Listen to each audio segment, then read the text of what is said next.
Muy buenas noches, bienvenidos nuevamente a este programa de estudio. Es un placer estar nuevamente con ustedes. Esta noche tenemos como anfitrión a nuestro pastor, el hermano Alfredo Santiago, y a toda su familia con nosotros. Pastor Alfredo, muy buenas noches, bienvenidos. Muy buenas noches, hermano Pablo, Emily Javes y Miriam. Es una bendición poder estar aquí juntos como familia y máxime es una bendición poder compartir la palabra de Dios. También buenas noches a todo el auditorio que nos va a estar oyendo, y creemos y oramos que esta palabra sea de mucha bendición para todos los corazones. Amén. Fíjese, hermano Alfredo, que hemos sabido que los hermanos nos han comentado que ha sido de mucha bendición el curso de los 31 reyes de la tierra de Canaán. Creemos, hermano Alfredo, que el Señor usó ese tiempo para hablar y dejar algo en el corazón de los hermanos. Definitivamente, creo que ese tiempo que pasamos la semana pasada que terminamos los 31 reyes de Canaán, sí, yo creo que vidas fueron edificadas y tenemos el testimonio de algunos de ellos que estuvieron en sus casas muy pendientes de los mensajes de los 31 reyes. En esos mensajes de los 31 reyes, nosotros nos centramos en la vida egocéntrica. Nos centramos y dijimos que los reyes eran fortalezas en la tierra de Canaán. Dijimos que la tierra de Canaán es una figura de la iglesia de manera general y también es una figura personalmente de cada creyente. Y que la intención de Dios no es solo conquistar una parte de nuestro corazón, como la intención de Josué. Josué no tenía la intención de conquistar únicamente una parte pequeña del territorio de Israel, de Canaán. Él quería conquistar todo. Entonces, de la misma manera, Jesucristo quiere conquistar. Entonces, esos reyes eran reyes de la vida del yo, centrados en la vida del yo. Pero vimos cómo Jesús o Josué, como una figura de Jesucristo, fue conquistando cada una de esos lugares. Ahora, esta noche nosotros vamos a entrar en un nuevo tema, que posteriormente vas a decir cuál es el tema, pero antes yo quisiera comentar para que nosotros pudiéramos ir viendo hacia dónde va a ir este mensaje hoy. Por ejemplo, a nosotros se nos ha enseñado y además hemos leído en la Biblia que en la Biblia hay dos ríos. En la casa de Abraham hay dos mujeres, Sara y Agar, ¿no? También encontramos, hay un Esaú, hay un Jacob, también hay dos árboles en el huerto del Edén. Hay dos árboles en el huerto del Edén. Entonces encontramos muchas... un paralelismo de dos situaciones, dos cosas semejantes que habitan en la casa del Señor. Sí, en la casa del Señor de manera colectiva y de manera personal. Estas dos cosas van de la mano, van de manera paralela. Así es, hermano Alfredo. Queremos, hermanos, que pongan atención porque vamos a dar el título de esta nueva serie de mensajes. El título es Una vida victoriosa. Es el programa que vamos a estar llevando todas estas noches de esta manera a continuación.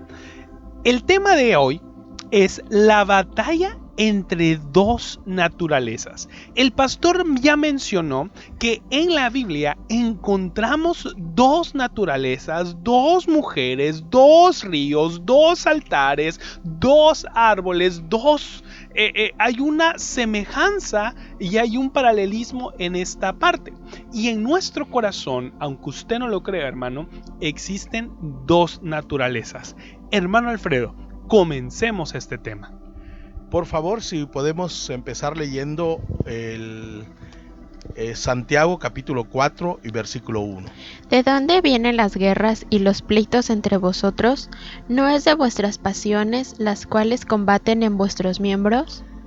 Qué interesante es lo que Santiago el apóstol, que fue uno de los líderes principales de la iglesia primitiva, y quién como este hombre que pudo ver desde su posición la conducta de la iglesia en su época, el crecimiento de la iglesia en su época, y él pudo ver de manera interna lo que sucedía adentro de la iglesia. Porque si tú te das cuenta, el mensaje de Santiago, ¿a quién lo está dirigiendo? El mensaje de Santiago, hermano Alfredo, no es para el hombre que no ha sido redimido, ni para el incrédulo. Él está hablando directamente a cristianos lavados en la sangre de Cristo y llenos del Espíritu de Dios. De nosotros. Tenemos que entender que estamos nosotros en una guerra constante. En los 31 reyes de Canaán vimos que hay 31 amenazas, 31 fortalezas de nuestro corazón y estamos constantemente en guerra. Pero hermano Alfredo, no son nuestros únicos enemigos. Hay muchos enemigos más. Yo quiero comentar esto, hermano Alfredo. Santiago 4.1 dice, ¿de dónde vienen las guerras y los pleitos que hay entre vosotros? Porque como seres humanos, hermano Alfredo, en una familia, en una iglesia o entre nosotros mismos, dentro de nuestro corazón, dentro de nuestra mente, hay pleitos, hay situaciones, hay cosas. Y Santiago dice, de vuestras pasiones, las cuales combaten en vuestros miembros. Quiere decir Santiago que dentro de nosotros hay una guerra y que de ahí vienen pues estas dos naturalezas. Ahora, después de tu comentario, Pablo, es interesante cómo podemos ver una guerra que estar combatiendo. No significa esto, o que podemos pensar que nosotros le dimos nuestro corazón a Jesucristo y creemos profundamente que Jesucristo vino a vivir en nuestro espíritu, en lo profundo de nosotros, y desde allí el Señor está comenzando una gran obra. Y se supone que si Jesús es el príncipe de paz, ¿dónde está la paz entonces en el concepto de Santiago? Creo que Santiago aquí se refiere a algo más profundo, pero no entre la gente que no conoce al Señor, como hace un momento dijiste. Esta gente es una gente lavada en la sangre de Jesucristo. No solo Santiago se refiere a un conflicto entre los hermanos, sino internamente. Sino Santiago se refiere a un conflicto interior.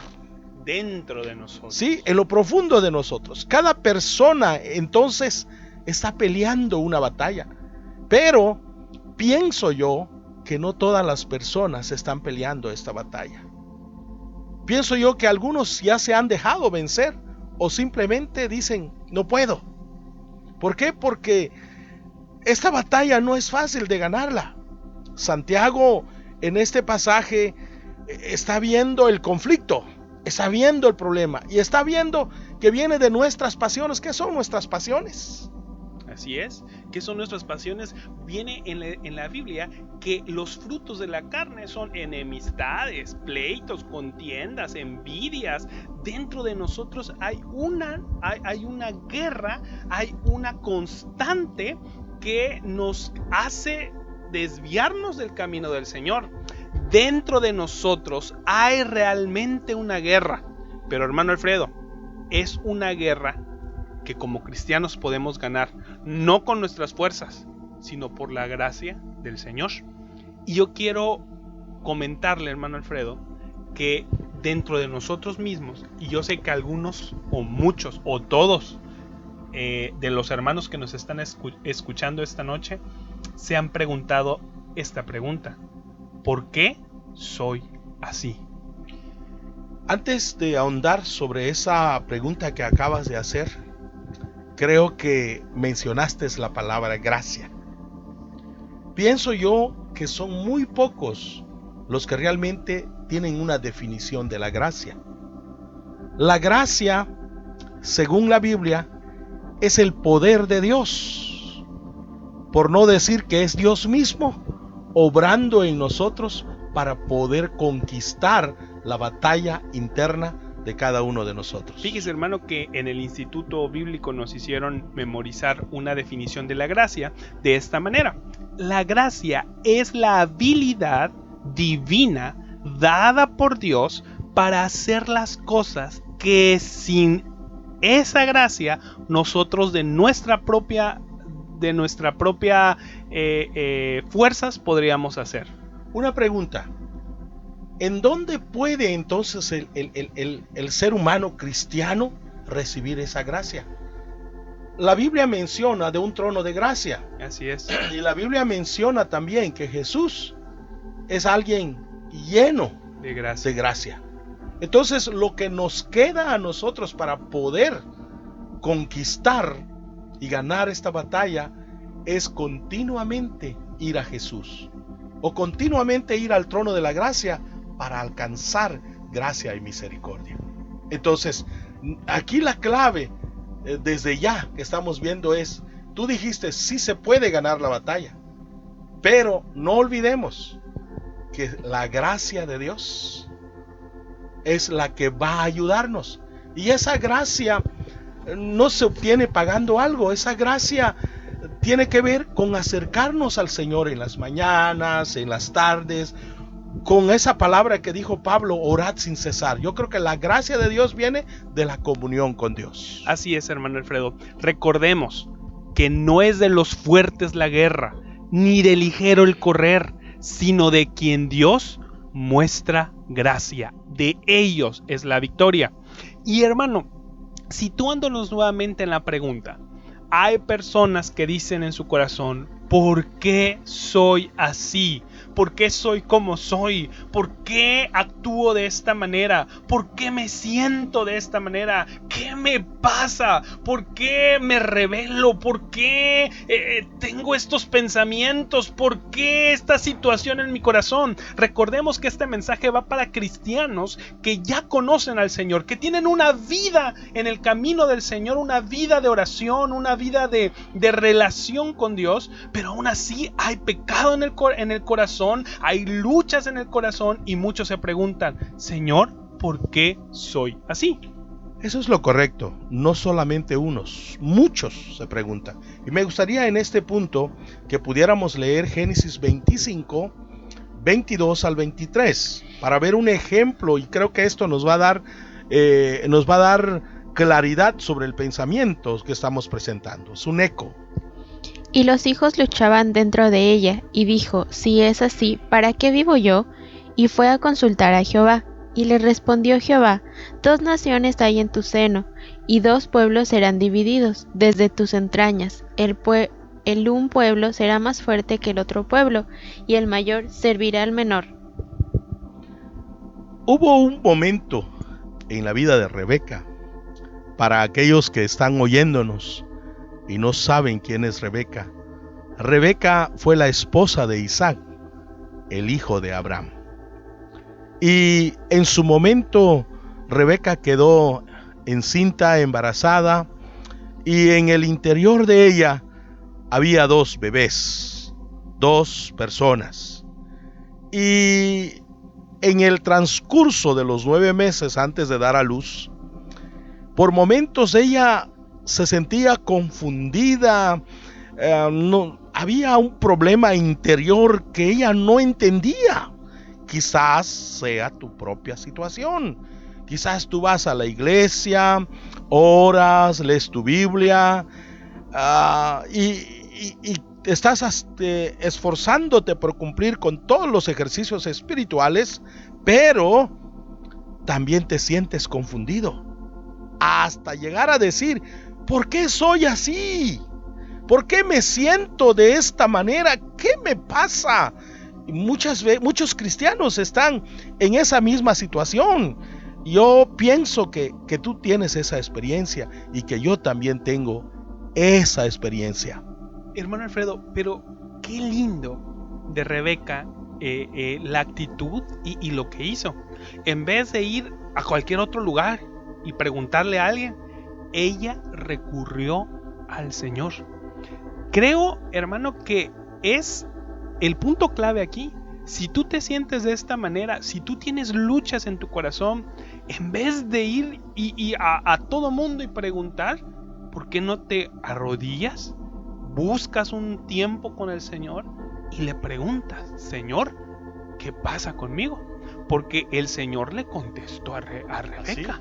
Sí, le dijo, dentro de ti existen dos naturalezas de personas. Dentro de ti hay dos naturalezas. Ya, leyendo la Biblia sabemos que hablaba de Jacob y de Esaú. Hermano Alfredo, ¿qué es un Jacob y qué es un Esaú? Es una buena pregunta, porque fíjate que en el ser de Rebeca, ella sentía que había un conflicto. Creo que tu respuesta o la respuesta aquí tiene un gran significado, ya que representa la guerra entre la carne y el espíritu dentro de nosotros. La carne y el espíritu. Esaú representando el camino de la carne, y lo vamos a estudiar, y el camino del espíritu representado por Jacob. Hablemos un poquito de por qué Jacob representa aquí el espíritu, al hombre espiritual, y por qué Esaú representa la carne. Porque en las costumbres bíblicas o judías, cuando un hijo nacía primero, era el hijo de la doble porción, era el hijo de la bendición. Si un padre en los tiempos bíblicos tenía 8 hijos, su herencia era repartido básicamente en 7, porque una doble porción era para el primero. Y qué privilegio fue para Esaú poder nacer primero. Y también qué difícil era poder crecer y saber que él era bendito de Dios doblemente. Y hermano Alfredo, ellos venían de la familia que Dios escogió. Por ellos eso traía una bendición tremenda.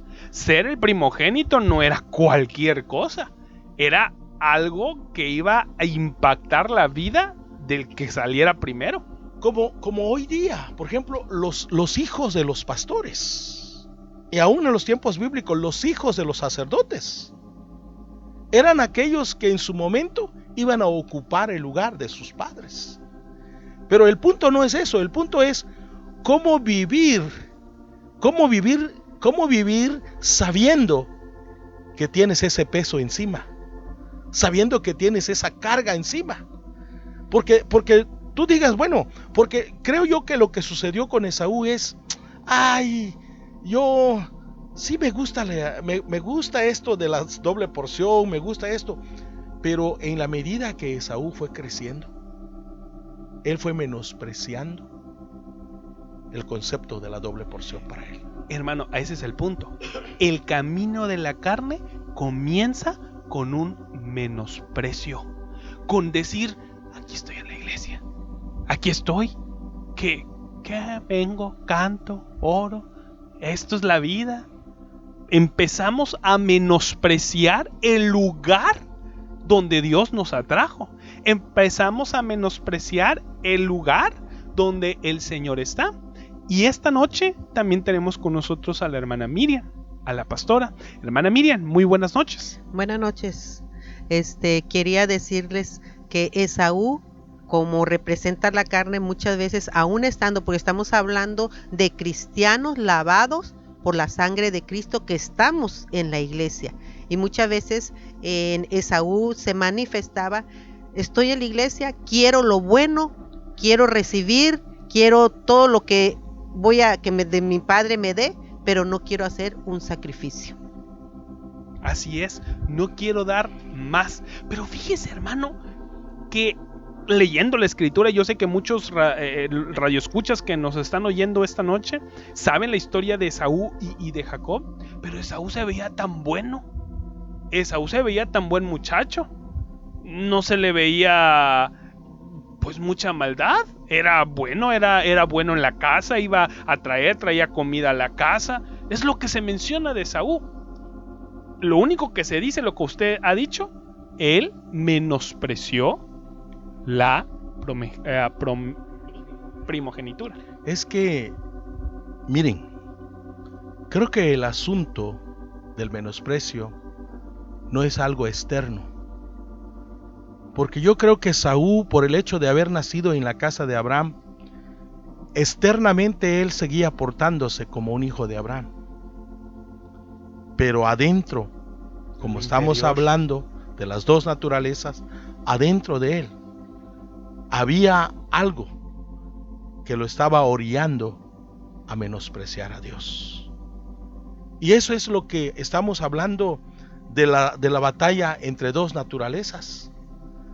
Porque hay una parte de nosotros que sí ama los caminos de Dios. Y hay una parte, como usted dice, soy hijo de Abraham, soy hijo de Isaac, soy hijo de la promesa, y parece que estoy bien, pero soy hijo del rey, pero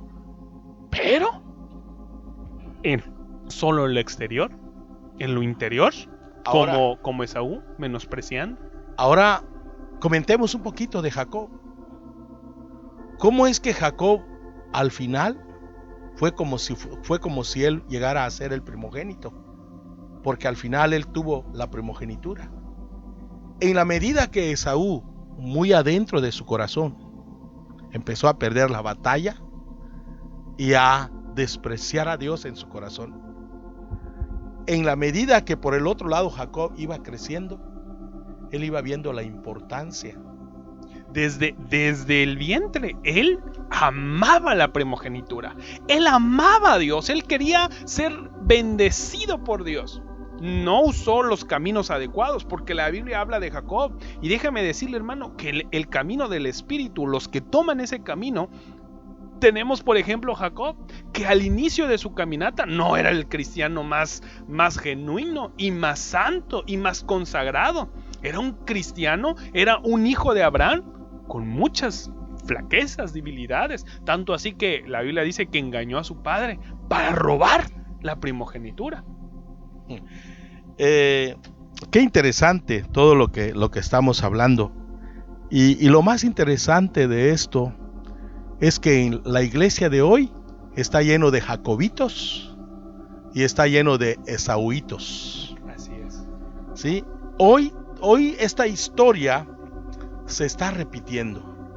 Hay jóvenes que han sido criados, niños que han nacido en cunas cristianas, y muy adentro de sus corazones están menospreciando al Señor. Pero hay otros, hermano Alfredo, que son como Jacob, que son torcidos, que están luchando, que tal vez han engañado, pero dentro de su corazón anhelan la bendición de Dios, anhelan un encuentro con Dios. Esa es la diferencia del camino del Espíritu y del camino de Esaú. Y si siguen adelante, un día Dios los va a favorecer, aunque usen los caminos que usen, pero Dios toma en cuenta lo que hay en el corazón, los anhelos del corazón. ¡Qué bendición! Entonces, estamos diciendo que Jacob representa el hombre espiritual y Esaú al hombre carnal.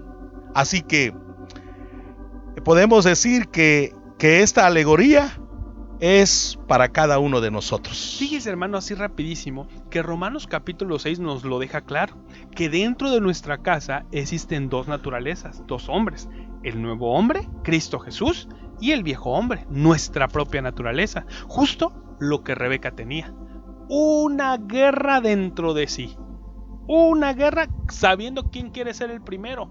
Por un lado tenemos la naturaleza de Cristo que nos dice, da la doble. Si ya te dieron en una mejilla, pon la otra. Si ya corriste 1 kilómetro ayudando en algo, da el siguiente. Pero por el otro lado tenemos la naturaleza de Saúl, la carne, la envidia, las enemistades, los pleitos. ¿Y yo por qué voy a hacer más? Y ya hice. ¿Y yo por qué me voy a comportar? ¿Por qué le voy a dar la otra mejilla? Si él me hizo, entonces me la va a pagar. No, y incluso unos, esto que voy a decir es como una situación como de ironía. Por ejemplo, algunos dicen, bueno, Jesús dijo que yo ponga que yo le dé un lado y también del otro lado, pero ya no dijo nada más. Entonces quien me haga eso, que se cuide, ¿no? Pero estamos hablando de esas dos naturalezas de Esaú y Jacob. Pero algo más que yo quiero decirte es que quede claro esta noche que no estamos dando este mensaje únicamente para la gente que no conoce al Señor. Este mensaje es para los jacobitos que están adentro de la iglesia hoy y para los esaúitos que están adentro de la iglesia. Fíjate que me gustaría comentar este aspecto, porque en la medida que llegó el momento para que estos dos niños nacieran, dice que había una guerra por quién salía primero. Y parece que la Biblia da a entender que finalmente Esaú fue el que salió primero, pero por el otro lado, la Biblia mismo dice que Jacob tenía la mano trabada del calcañar del otro. Deseaba ser el primero. Ahora me pregunto yo, porque estamos hablando de esas dos naturalezas, la carne y el espíritu que están adentro de cada uno de nosotros. Me pregunto yo, si Dios le hubiera dado la oportunidad a Jacob de nacer primero, ¿cuál sería la historia que estaríamos comentando ahorita? ¿Cómo sería el desenlace? Pero qué sabio es Dios, porque Dios sabía todo lo que más adelante iba a suceder y que Jacob tenía que vivir las experiencias, tenía que vivir esperando que Dios tomara en cuenta sus anhelos y sus deseos. O sea, él tenía que vivir pensando, ay, otro poco yo hubiera nacido primero, pero él tenía que vivir con eso por el resto de su vida hasta que no entrara a lo que él anhelaba en su corazón. Ahora, por el otro lado, Esaú no supo tomar la joya que Dios le había dado.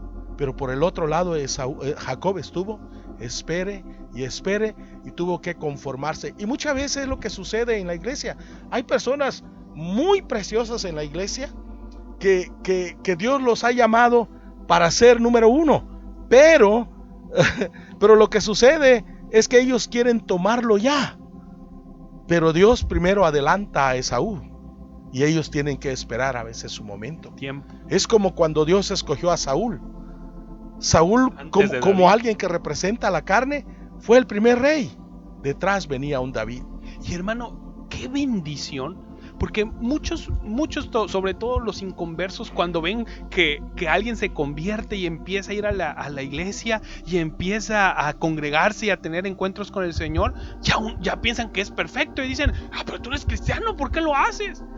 Y la realidad es que somos humanos en lucha en nuestro corazón entre el bien y el mal, entre lo bueno y lo malvado. Pero los ejemplos que Dios pone como el camino del Espíritu, en el caso de David, los que hemos leído la Biblia y los que sabemos que David cometió errores. Hizo varias situaciones muy lamentables. Pero al término de su vida, el Señor registra en la Biblia un hombre conforme a mi corazón. O sea, el camino de Jacob es un camino que empieza algo torcido, pero por el deseo y anhelo del Señor de tener ese encuentro, de ser cambiado, lo consigue. No es como empecemos, hermano Pablo, sino como terminemos la carrera, esperando y buscando la gracia del Señor cada día. Bien, hermana Miriam, bien. Regresemos para ir terminando lo que estamos compartiendo esta noche, pero qué bendición lo que acaba de comentar la hermana. No cómo empezar, sino cómo terminar. Muy bien, entonces pasemos, por ejemplo, un ejemplo más y vamos a terminar. Por ejemplo, Pablo, ¿has considerado a los creyentes de Corinto? Primero, te pregunto esto porque fíjate que al considerar a los creyentes de la iglesia de Corinto, fíjate que no hay ninguna duda que esa iglesia nacieron de nuevo. Así es. Eran llenos del Espíritu Santo. Había nacieron dones, de nuevo, sí. Había milagros, cosas impresionantes en esa iglesia. Cuando yo he tenido la oportunidad de leer ese libro, porque yo he leído ese libro varias veces, y a mí me inquieta muchísimo porque cómo esa gente a pesar de que era un puerto muy llamativo y a pesar de que era un centro de inmoralidad, supuestamente había una reina que tenía 1000 mujeres que trabajaban, sacerdotisas que eran hasta cierto punto rameras y bueno, había muchas cosas ahí tremendas, era un centro de inmoralidad tremendo. Ahora el mensaje, el evangelio precioso, Llegó. Las buenas nuevas llegan y la gente de Corinto abraza. abraza el mensaje. Y lo abraza. Lo abraza como con mucha seriedad, con mucha formalidad, con mucha responsabilidad. Tan es así que muy pronto el Espíritu Santo comienza a trabajar y era obvio que los dones se estaban moviendo en esa iglesia. Pero por un lado se movía el Espíritu Santo de una manera, pero por el otro lado también el camino de la carne estaba muy presente en esa iglesia. Obvio que habían batallas en esa iglesia terribles con la carne. Ahora, tan es así como Pablo no tenía pelos en la lengua, que llegó a decirles carnales. Hermanos carnales, estaban plagados de envidias, conflictos. Algunos, hermano Alfredo, estaban cayendo de nuevo en inmoralidad, en borracheras.